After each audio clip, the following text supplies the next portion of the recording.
but I think it's very important that we openly discuss those issues and we kind of reach further in understanding what other countries have done. And that's why now, after hearing a lot about the oldest system, one of the oldest systems in Europe, in Denmark, and also one of the largest newcomers this year.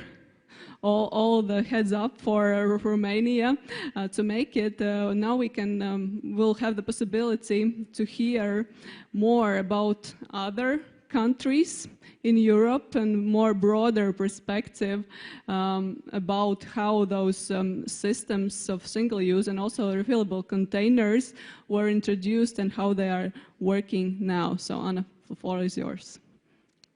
Thank you very much. Thank you very much for possibility to be here and not only participate in the conference, but also utilize the hospitality of the hosts and also see the operations in place. And now I'm thinking of my watch just to be mindful of time, but I can be reminded like 5 minutes before my time is ended that I should finish. So today I will talk about deposit systems for beverage containers in Europe. And for the first time we touch upon also not only single-use containers, but refillable containers. They have been with us for decades. I represent Reloop platform. I'm here with my colleague Alexis Eisenberg. And for us, it is very important to see the world without waste pollution. And we would like to achieve that. We believe that we can achieve that through implementation of circular economy models. We work with 5 programs. You see them on the slide, and 2 of them are very relevant for today's conference topic: money back, deposit systems, and reuse revolution. So what is a deposit system for beverage containers? Essentially, is a collection method.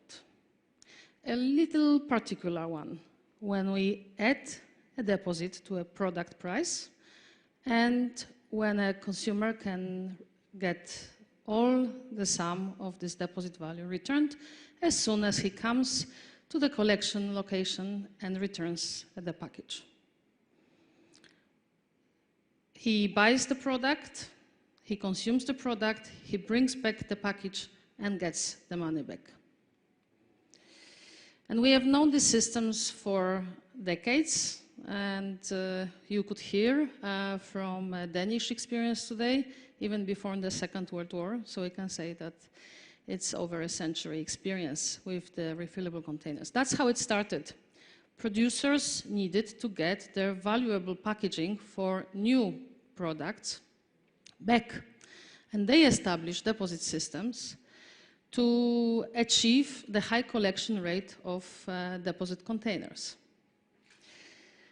In the 80s, exactly the same method of collection based on deposits, so this financial motivation, was used in Sweden. And that's how it started for single-use containers. So in the beginning of the 90s, both producers and government representatives in Sweden noticed a trend, very important trend, is shifting from the refillable containers, predominantly glass then, towards single-use. Fantastic single-use, lightweight metal packaging. And producers and government officials saw the risk. Aha, so now people will get these products packed in these lightweight, fantastic containers, go to the nature and leave it there. And to prevent that risk, to prevent the litter, the deposit system for beverage containers was established. It started in 1984 for metal cans, and not aluminum, and also was extended in 1994 for plastic single-use containers. And right now I'm very happy to live in Sweden because we have achieved the circular economy there for plastic, very difficult plastic packaging since 2008, so many years. And that's been possible through deposit systems. Now you can see that a lot of European countries have implemented this collection method for beverage containers. This map only shows the deposit system for single-use containers. You can see countries that have implemented so far, 13, you could hear today, one more in 2023, and last 3 that implemented 2022, Malta, Slovakia, and Latvia. And it proves that the deposit system is a fantastic tool against litter. And you can read it through our studies, and I am very much looking forward to the presentation in the next session to hear if deposit system implementation has had impact on the litter reduction in Latvia as well. So when we talk about deposit systems for single-use containers, we often talk about fractions, material fractions. And as you can see on the slide, majority of European countries have 3 single-use material fractions, so glass, metal, and plastic. And 4 of them are based on plastic containers and metal containers. As for the scope, you can see it can be broad, but the common denominator is waters, ciders, beers, and of course soft drinks. Some countries include juice, some countries also have had juice on voluntary basis. Some countries like Finland has the system for even strong alcohol. And as we heard today, also Romania has decided to include this product scope in the system there. When we talk about the system framework, looking at this table, and I hope you can see the colors, you can see the common denominator and kind of standard for Europe. The standard is obviously a system with centralized clearing, system that is managed by producers and retailers. It's not only producers that are important there, with an exception for some state-owned systems like in Croatia. European systems are predominantly, with the exception for Iceland, based on return to retail, and that is, if we go back to the origin, to the Swedish system from 1994, very much a logic, right? It was exactly the system as it was carried out for the refillable containers, with the great big role of retailers, and so it became also for single-use containers.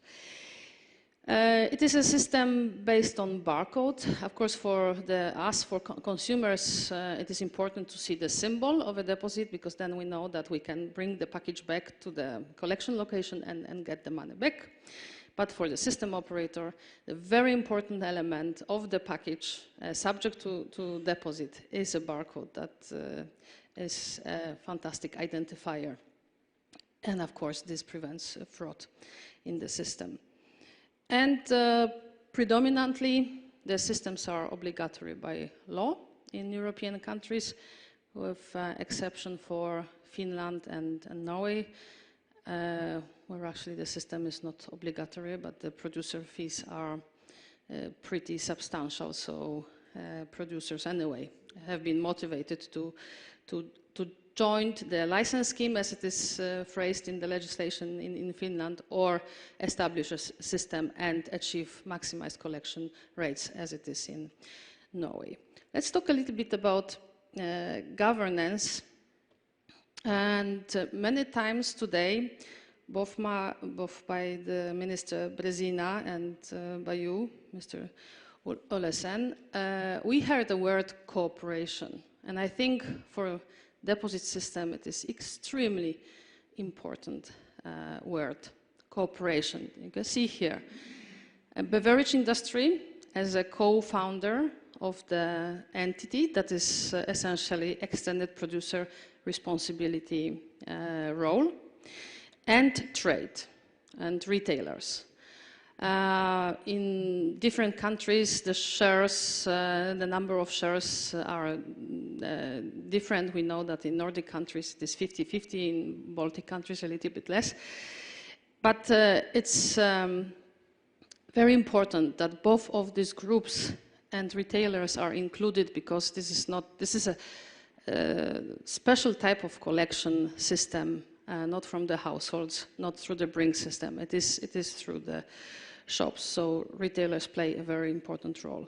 But their role is not only related, of course, to a deposit that is added to the product price, so charged by retailers, but also very important for the collection rates. And you can see on the right-hand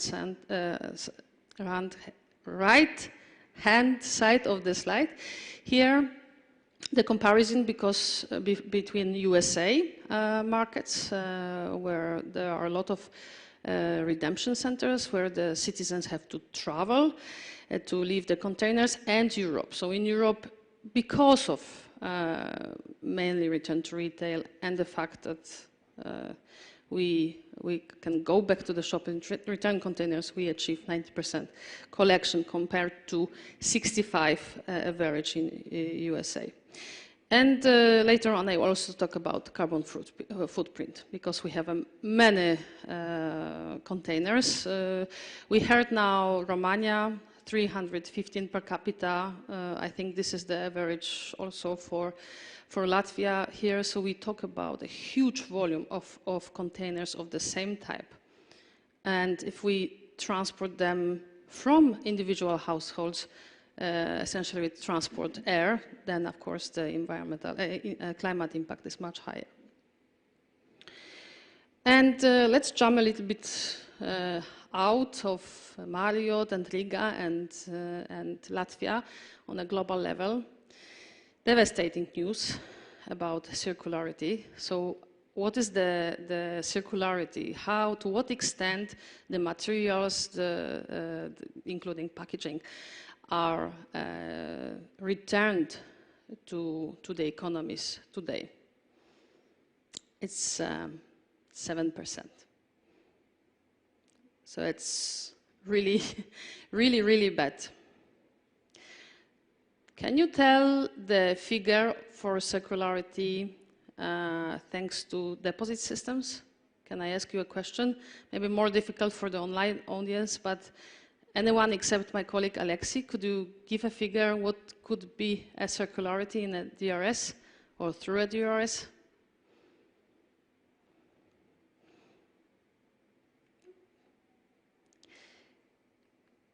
It's as much. So we can compare this 7% to 80 to 90%. If we collect 90% of the containers that are placed on market in an individual country, and of course plastic containers would have some losses through the recycling. Now we are talking obviously about single use, then we land at 80%. So I live in a country, this is Sweden, where we have achieved that since 2009, and that is because of a tool that the deposit system is. And for other containers, we could hear also Mr. Olesen today, aluminium can and glass, the circularity is even higher. So why are deposit systems a great example of circular economy implementation? I believe, actually I will rephrase, I do not believe, I know that as a default, it's the only system on national level that is circular economy par excellence today.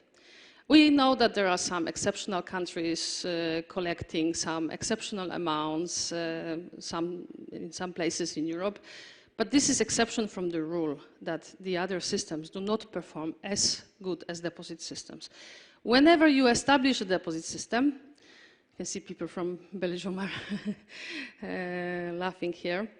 When you establish a deposit system, which is based on the financial motivation, you will have the result. And go to Global Deposit Book or go to the sites of the system operators. We could see fantastic data from Denmark today. and you will see 90% average in Europe. But not only that is important, but also this factor of lower environmental impact and lower climate footprint. Because yes, of course, as a consumer, I need to go back to the shop to return the containers. But for the climate, it is very good news because I go to the shop anyway. I leave my containers there, so that distance does not count. On top of this, in the shop, the containers, and as we are talking about plastic and metal fluxions, they are compacted. So to that shop, there would not come 4 trucks, but there will come 1 truck to pick the recyclables. So there are a lot of savings, and it is estimated, thank you very much to the Norwegian contribution here, but we also have the study from Czech Republic presenting the results that deposit systems for beverage containers for single-use plastic and metal contribute to 30% lower net carbon footprint. And what's most important, it's circular economy.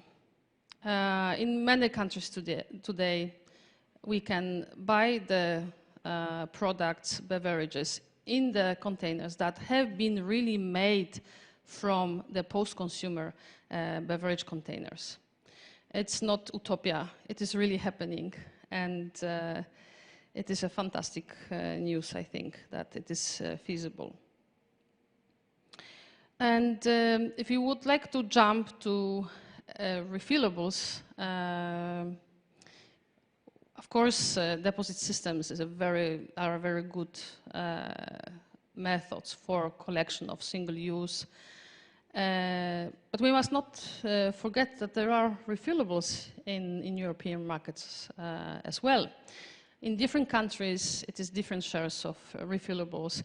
But whenever you have a deposit system for single-use introduced in a country, you will find that the collection happens in the same place, at the retail location. As Martin said, it could be different behind the wall, and some other entities would collect the containers. But for a consumer, it doesn't matter. It is one collection point to which the consumer comes and gets his deposit back. Naturally, the single-use containers are appointed for the recycling and reusable containers for the preparation for reuse. As I mentioned, in different European countries, we have different shares of refillables. If you are interested to have a look at the data that we have derived from the source called Global Data, you are welcome to visit our website and look at what we waste calculator. Here I would like to share with you a picture from Sweden, which could very likely be relevant for other European countries. I come to the shop. Sweden is one of the countries where the number of refillable containers, or the share of refillables, is really low. But still, there are some, especially for Christmas and Easter celebrations. You can see here, so I can return them alongside the single-use containers. And now we can talk about DRS for refillables and the framework and the governance. So this will be a book 5 times bigger than Global Deposit Book for single-use containers. You could see the table, you could see the predominant centralized system with producers and retailers co-founding system operators entity. For refillables, there are a lot of models. So there are some countries that are not listed here, and like Poland or Czech Republic, where we have refillables, and actually quite many of them. In the beer sector, it could be 40%. And they are now managed individually by the producers who have individual contracts with the retailers. But there are also some countries like here listed, like let's start from maybe Lithuania and Finland, where there is appointed an operator for particularly refillable containers fraction. But it happens that those two operators, single-use refillable, very much cooperate with each other. And then we have countries like Estonia and Denmark, when we have a system operator that is responsible for both streams, single-use and refillable containers, but where the collection for the individual bottles happens based on the responsibility of the producers. And then finally we have Latvia, and Latvia is why we are here and why I'm so very happy to have this conference today in Riga, is because Latvia is the very first country in Europe with a deposit system for both single-use and refillable containers that embraces two models for refillables. One is, of course, this individual shape that could be, the bottles can be collected by the brewers themselves directly from the retailers. But also, here is a system with a standard refillable bottle. So if we talk about environmental and climate benefits, it is extremely important to include the idea of standard bottles in the circular economy model implementation. So here, as the first country in Europe, the system operator offers the producers to collect the standard refillable bottle. So it's not only the responsibility related to the reporting, but also operational responsibility related to the collection. And with this, I will finish, because I see now it's 5 past. Yes, thank you very much, Anna. Round of applause, please.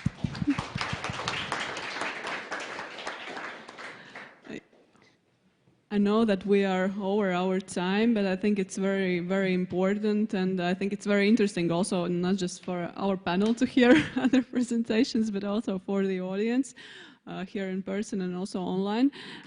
So that's why I would still like to have more time here and for you to ask a few, at least, questions, and maybe we can start a little later the second session. So if someone in the audience wants to ask something, please raise a hand and I will come to you with the microphone. No one? Oh, the mic is coming from the bottom. Sorry, thank you so much. I had a question for you, Martin. Regarding you mentioned that there are more than 14,000 locations where you can give back. I'm not sure I heard the amount of retails among that, and also are they all locations where you can get your money back? Because I saw that there are some offices among the mix, right? And I guess that you cannot get your money back in offices, it's more donation-based. Do you have data on that? Yeah, it's around 3,000 collection points with reverse vending machines. So that's the typical retail. There are also quite a number of places like gas stations and so on, where it's a manual process, but you can get your money back.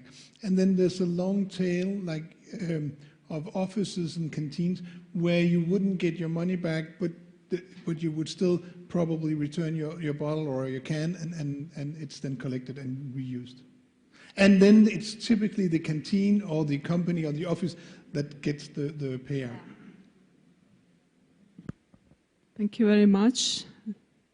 Any more questions in the audience? Yes, also for Martin. I was curious about the bulk collection, and I would like to know if you have any issues related to fraud, because sometimes with bulk collection, people might be tempted to do so. So do you have that issue, and if not, what are the prevention methods of fraud? Well, the bulk return points all work on the bottle somehow being moved through the machine in a way where the barcode is read. So from a system perspective, it's just an in-feed that's different. So there's no other issues around fraud for us with bulk return that there is with single return.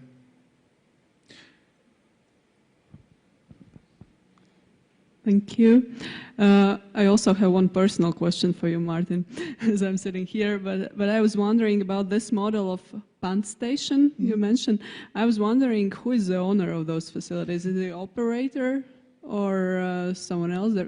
They are not retailers, right? No, we own and finance those solutions, and we do that first of all to make it easier for consumers to hand in large volume of deposit, but also as a compromise towards the retail sector.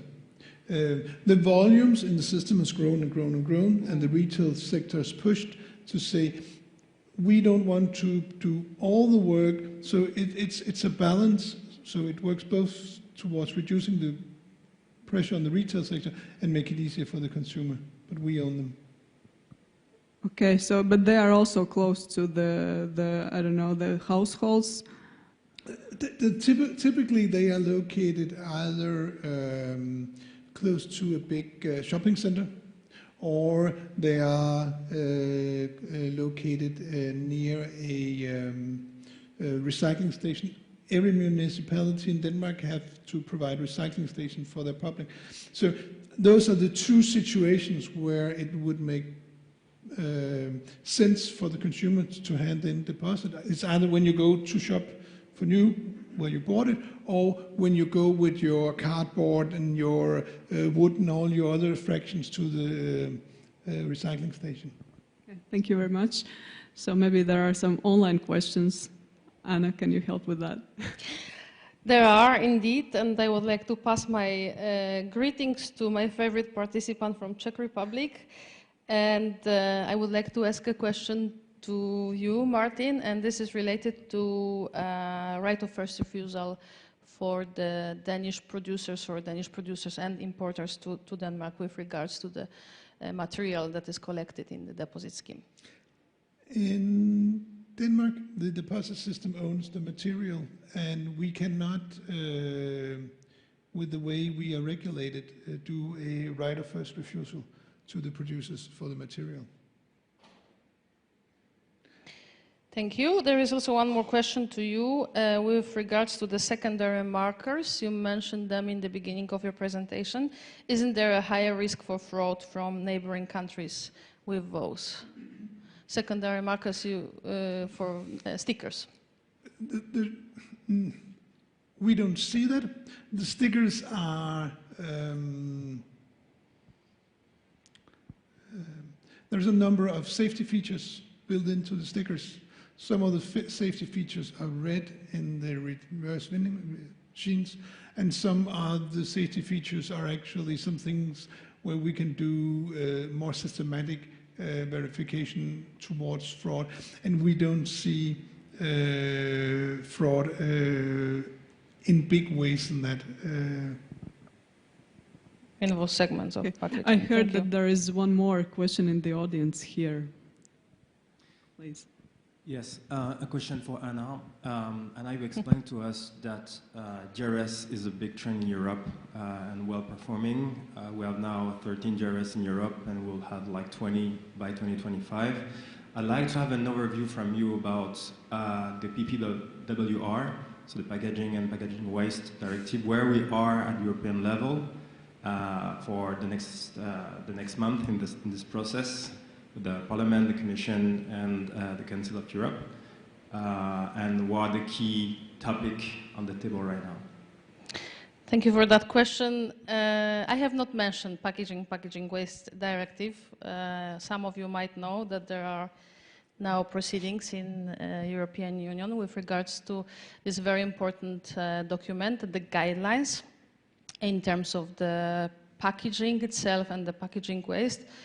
To me, the most important proposals are related to the minimum recycled content, because this measure creates the market for the recyclables, and that is what we see proven very well by the recycled content for PET already in 2017 the prices were going up only because of the plans of the Commission to proceed with the Single-Use Plastic Directive, including this Article 6 for the minimum recycled content. So I would like to see it for more polymers because it will really enable the circular economy in Europe.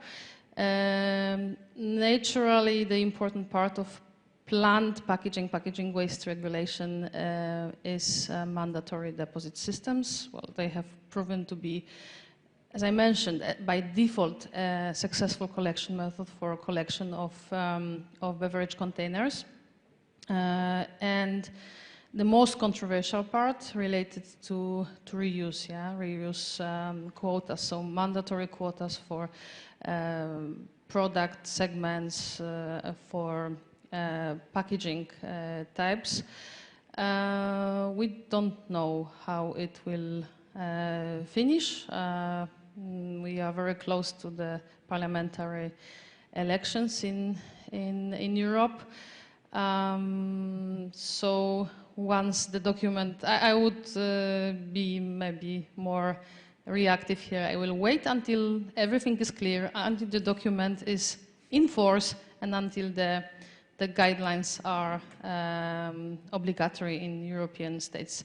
But of course here already today and yesterday we could see that the reusable packaging is part of our economy in Europe, and there are solutions to facilitate the efficient reuse, as we also heard yesterday from the brewer that received us, that thanks to deposit system, he increased the collection of the refillable packaging from 50 to 90%.